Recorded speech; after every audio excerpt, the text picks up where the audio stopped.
This video is sponsored by Brilliant. Say you want to compile 10 programming languages for 10 different processor architectures. Every language architecture pair needs its own compiler, so naively that's 100 compilers to write, test and maintain. And yet LLVM, the compiler framework behind Rust, Swift and C++, covers the entire grid with just 20 of such parts. That gap, 100 versus 20, comes from the idea sitting in the middle of almost every compiler, the intermediate representation. Hi and welcome to Premature Abstraction. This is part 6 of building up the complete picture of how compilers work, and today we have reached the middle of the pipeline. The last video left the program as a clean, desugared, optimized syntax tree, and now we'll see why the compiler doesn't just translate that tree straight into machine code and what the middle stage actually looks like. Let's start by resolving the calculation from the intro.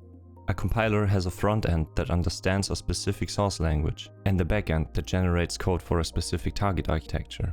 If we had 4 source languages and 3 target architectures, and we implemented every combination as its own compiler, we'd need to write 12 of them. A new architecture would require a new compiler for each language. The trick is to put an intermediate representation in between. The front end translates the source into the IR, and the backend translates the IR into the machine code. Now each new language only needs a new front end, and each new architecture only needs a new backend. Instead of 4 times 4, we only need 4 plus 4 components. But IR is not only about development effort, it also becomes an interface.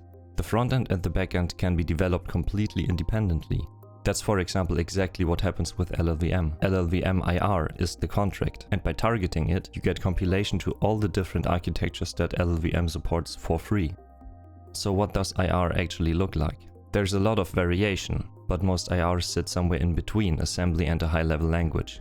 They usually have something like instructions, operating on some notion of variables or registers. They are often typed, but the type system is not the source type system. It is closer to what a machine would have, things like i32, i64, pointers, and simple structs.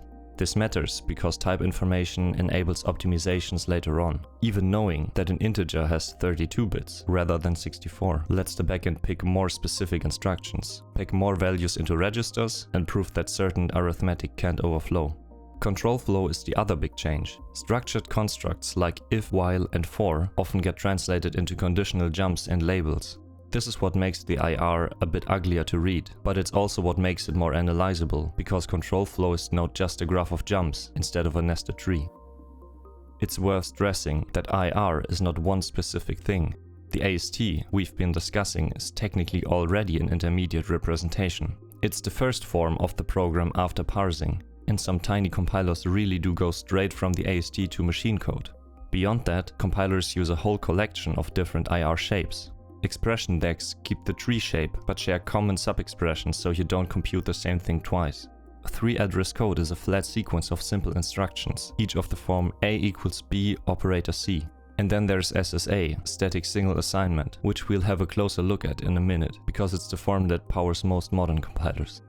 IRs also differ how they model computation. Stack-based IRs like JVM bytecode, WebAssembly, or CPython bytecode push and pop values from an implicit stack. They're compact and easy to generate and interpret. Register-based IRs like LLVM IR or GCC Skimple more closely resemble real hardware and make optimization easier at the cost of verbosity. They typically assume an unlimited pool of virtual registers, with the mapping to real machine registers deferred to a later register allocation pass, which we will also get to in the future. Before we move on, a quick word about today's sponsor, Brilliant. Students today can get any answer explained to them in seconds, which sounds great until you notice that having answers directly given to you is not the same as actually learning. The stuff that sticks is the stuff that you worked out yourself. That's the whole idea behind Koji, Brilliant's new tutor. Koji never just gives away the answer. He asks questions, breaks the problem down into smaller steps, and keeps nudging until the student works it out themselves. And here's what that looks like in practice. This is a geometry lesson about rotating points around the origin. Rotation formulas are exactly the kind of thing students memorize without ever understanding. So I told Koji straight up that I was confused. Let's try a test point. Where should -1, -2 move to? No formula, no direct solution, just a smaller question I actually knew how to answer. That's right. So -1, -2 goes to -2, 1. See a pattern? The bit that got me was that he can also point and draw on the graph while explaining, like a tutor would. And this works the same way across everything on Brilliant. Math, science, computer science, from 5th grade up through college. Honestly, I would have loved this as a student. Click the link below or scan the QR code to get started with Brilliant's tutor for free. You can upgrade to Premium to unlock all courses. And right now you can save 20% off an annual subscription at brilliant.org/premature abstraction. Now back to the video. Generally, IR generation follows the lowering mindset. The idea is simple. Lowering is about making implicit things explicit. In source code, most behavior is implied by language constructs. Lowering to an IR means spelling out, step by step, what the instructions exactly mean. A field access, like object.field, becomes a pointer arithmetic on the object's address plus a load instruction. A for loop becomes an initializer block, a header with a condition, a body, a backedge, and an exit. Short circuit end becomes an actual branch, not a Boolean operator. A match or switch might become a chain of comparisons, a jump table, or a binary search tree, depending on the shape of the patterns. This idea sounds very similar to a concept from the last video, desugaring, but they're not the same thing. Desugaring is about rewriting syntactic sugar into a smaller set of core constructs, still in the same language. For example, rewriting a for loop into a while loop. Lowering, on the other hand, is about moving to a lower level representation, like rewriting a while loop into labels and conditional jumps. Most compilers first desugar on the AST and then lower when building the IR. One really nice side effect of this make implicit things explicit framing is that the IR ends up reflecting what the language actually cares about. Different languages have different invisible work happening at runtime, and each IR exposes those things. In a memory-safe language like Rust or Java, an array access implicitly includes a bounce check. That bounce check isn't visible in the source, but it shows up as an explicit branch on the IR. Null checks in Java or C# work the same way. Object.field in the source becomes a null check followed by the actual field access in the IR. Swift's reference counting is implicit in the source, but its IR, called SIL, has explicit retain and release operations. Rust in debug mode also makes overflow checks explicit, where a plus b becomes add and branch to a panic if it overflowed. Or when your code uses an atomic variable, the IR spells out the coordination behind it. It's the same mental model everywhere. Whatever the language is abstracting from the programmer, the IR stops hiding it. So in a real sense, an IR is a fingerprint of its language's priorities. You can tell what the language was designed to care about by reading it. Remember how we said earlier that turning structured control flow into a graph of jumps is what makes the IR more analyzable? SSA, static signal assignment, is the next step in the same direction, this time applied to data flow instead of control flow. The idea is almost embarrassingly simple. Every variable is assigned exactly once. If you want to assign again, you have to use a new name.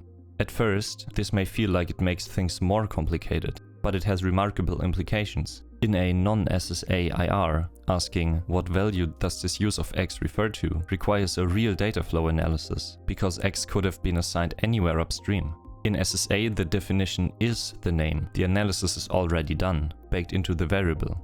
The tricky part is control flow. When two branches both define a variable and then merge, SSA needs some way to express the value here is one of these depending on how we got here. That's what a find node does. It sits at the top of the merge block and essentially acts as a multiplexer. It picks the incoming value that corresponds to the predecessor block you actually came from. So if one branch defined x1 equals 1 and the other defined x2 equals 2, the merge block starts with something like x3 equals phi of x1 and x2, and any later use of x refers unambiguously to x3. Phi nodes look strange because they're not real instructions you'd ever execute directly. They're more like bookkeeping to help SSA preserve its one name, one definition rule. With SSA in place, a lot of optimizations go from hard to almost free. Constant propagation reduces to tracing a single definition. Dead code elimination becomes find all names that have no uses. We'll look at this in a lot more detail in the next video. Going from source to machine code is a big semantic drop, and trying to cover it in a single lowering step would be messy. So compilers often chain multiple IRs in sequence, each one level lower than the last. High-level IRs preserve source semantics, so the compiler can still do things like borrow checking or exhaustiveness analysis.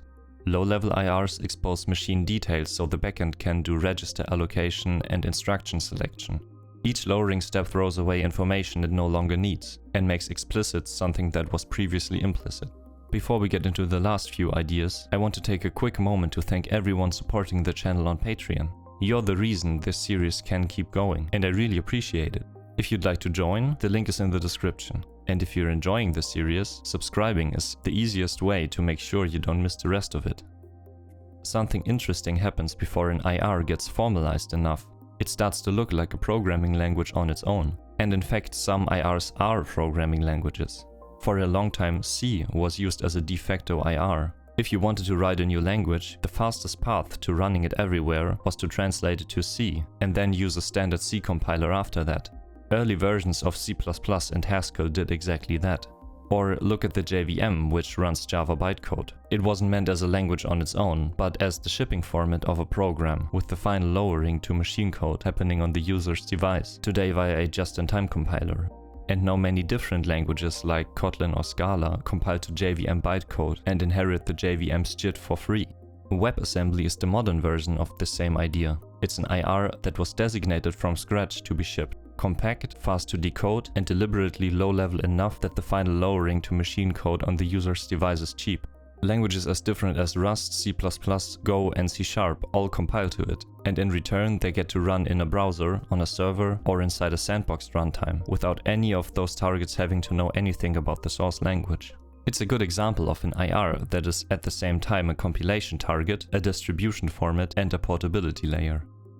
Coming back to lowering, there is a term you've probably heard: zero-cost abstractions. Languages like Rust and C++ use it to say that their high-level features don't cost more at runtime than the equivalent handwritten code. What this really means is that the lowered IR of the abstract version and the hand-rolled version end up identical, or close enough that the optimizer can make them identical. A Rust iterator chain and a handwritten for loop are literally the same program after a few lowering and optimization passes. Now, if you want to write an IR generator yourself, the natural pattern is the visitor again, just like for semantic analysis. You walk the AST, and for each node you emit the sequence of IR instructions that implement its meaning. And crucially, the visitor returns the name of the variable holding the result, so that parent nodes can refer to it. So when you visit a binary expression like a plus b, you first recursively visit the left and right children, which emit whatever instructions they need and hand you back two names. Then you emit a single 3-address instruction like t2 equals a plus t1 and return t2 to whoever called you. Control flow works the same way, just with labels and jumps instead of a single result name. Visiting an if statement emits a conditional branch, the two branch bodies, and a merge label. And as a final note, if you're just building a small compiler for fun, you don't strictly need a separate IR at all. Depending on your language, you can use the same visitor pattern to go straight from the AST to machine code. You'll miss out on most optimizations, and your compiler framework will scale worse, but as a learning exercise is completely fine. And that's the intermediate representation, a form of the program that's concrete enough to describe actual computation, but abstract enough to not be tied to any particular machine. IR design is a genuinely deep topic. This was just an overview. Individual IRs have whole books written about them. In the next video, we'll finally get to the big optimizations, the ones most people picture when they think about a compiler making their code fast. This has been Premature Abstraction. Thank you for watching.